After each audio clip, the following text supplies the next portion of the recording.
In a rare move, the Wisconsin Department of Justice brought in an outside use of force expert to analyze this shooting. Stephanie Haynes walks us through what he saw.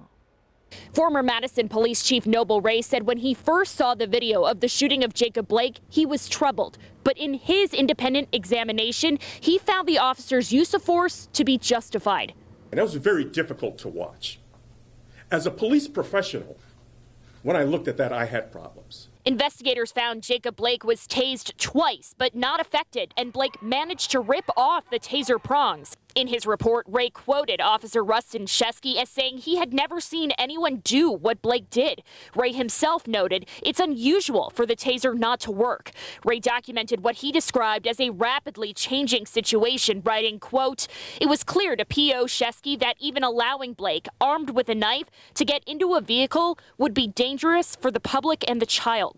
Wray said it was 65 seconds from the time officers arrived to the first shots fired, and officers had to adapt as it evolved. Wray wrote, quote, "I found that they applied the correct force option to each situation to mitigate the threat and stop the active resistance on the part of Blake."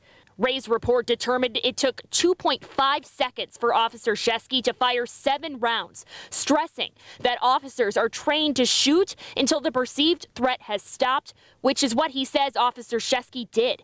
Wray also noting, quote, "The time it takes for an officer to perceive a threat stopped and stop shooting generally ranges from 0.7 to 1.5 seconds. Wray says this was a difficult case for him to investigate because of his former role as a police chief and as an African-American man.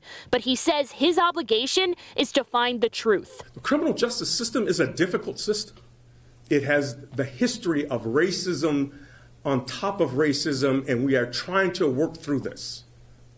But we cannot work through this by just trying to find a decision that is comfortable with people.